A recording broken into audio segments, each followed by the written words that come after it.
Hello, I'm Chuck Fuller with TXAPA. And I'm Ryan Barborak with TxDOT. So Ryan, you're the materials and test. Give us your... Title is Flexible Pavement Section Director. Great. At the Materials and Test Division. So Ryan and I today are going to go through item 341 and 344. It's the new specification that we've been working on for almost a year now. Everybody should be very familiar with it, but we feel like that we really need to get this out to everybody. And Ryan, you put together a bullet point presentation on all the changes that are happening. We have over 72 changes that are going to be happening in 341 and 344. So I think it's imperative that we walk through each one of these bullet points and discuss not only what's changing, but why we're changing it. So we're long overdue for a specification change. We have a lot more to discuss other than 341 and 344, but right now we're going to concentrate on those. And Ryan's going to walk through the specification and start, Ryan, with the actual new specification number, because that's the very first thing that we start off with, right? That's right, Chuck. So to provide some information about that, the intention of these changes. So as Chuck mentioned, there's several changes that have been proposed to the existing specs in the spec book. And because of the number of changes, the idea was to not issue a special provision, because your special provision would be several pages long. The idea was to create a new special specification. Okay, great. And so the specification number for item 344 moving forward is going to be Special Specification 3077. So that's going to be the new specification for SuperPay going forward. Correct. That's correct. So the actual specification in the book will no longer be used. You will be referring to a special specification now, which is 3077. And when do you expect this to go into effect? The anticipated date for this to go into effect is going to be the December 2019 letting. Great. Okay, well, let's walk through it. Let's start with the very beginning up there, and let's walk through your bullet points and the changes that we're going to that's going to affect us as an industry. Sounds good, Chuck.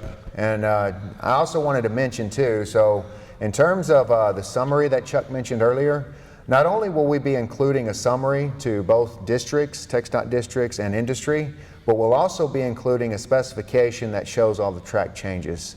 The purpose of that is so that everybody can be aware of where these changes are within the specification. When we go to actually publish Special Specification 3077, the actual specification itself won't have any track changes. So it'll be a good opportunity for everybody to view that particular document to see where these changes have occurred. Great. All right. So let's start off. Your very first section up there is in terms of language. Go ahead, Ryan. So generally, when we propose these specification changes to both TxDOT and industry, our main focus was quality and consistency. And so all of these specification changes are geared towards that. And when you look into the document, the first change that you will see is a change that we made referring to the blending of aggregates. And so on the red line copy, you will see that we've stated in 2 locations unless otherwise shown on the plans. The idea behind this change is number 1, the first sentence where we added that verbiage states Class B aggregate meeting all other requirements in Table 1 may be blended with the Class A aggregate to meet the requirements for Class A materials unless otherwise shown on the plans. The intention of that change was to basically give districts the option of whether or not they want to blend aggregates to begin with. Some districts are fortunate that they have a lot of SAC A materials, and so they may decide to go complete SAC A on their surface mixes. If you look at the second verbiage that was used, unless otherwise shown in the plans, it is in relations to the blending of SAC A with SAC B materials. The idea behind this is that currently, the specification says at least 50% of the number 4 shall be SAC A material. Mm-hmm. The idea behind that change is it allows districts to potentially go up on that number. As a recommendation from the Materials and Test Division, we would recommend to keep it at around 60% maximum, because we're starting to get some data from one of the universities that suggests that if you have too much SAC A in the mix, it does appear that you start to see some crushing of the SAC B due to the SAC A. Right. And so our thoughts is that when we put that change in the spec, we may want to consider keeping it around 60%. Okay. So one thing that we changed on the red line copy is we did change our name recently. So we became the Materials and Test Division instead of the Construction Division. That change occurred about a year ago. And so as we go through the document, you will see that anywhere we reference the Construction Division, we change that now to the Materials and Test So Division. all that does is just giving a nomenclature, right? That's name correct. nomenclature. That's correct. So it's not going to affect us in the specification That's end. correct. So there's quite a few of those that are redlined throughout the document. I noticed that. So out of the 72 changes, you probably have 8 or 9 that are just clearing up that's right. nomenclature, just That's clearing exactly up the right. names. Great. That's exactly right. Right. Okay. So if we move forward, the next change that we can discuss is in regards to the use of field sands. So we added verbiage that states, unless otherwise shown on the plans, up to 10% of the total aggregate may be field sand or other uncrushed fine aggregate. So number one, the reason for the change is because when we looked at the designs statewide, we noticed that about 10% was the maximum that was used in the designs. And so for consistency purposes, we decided to match what we allowable rate. What's being currently used in the state.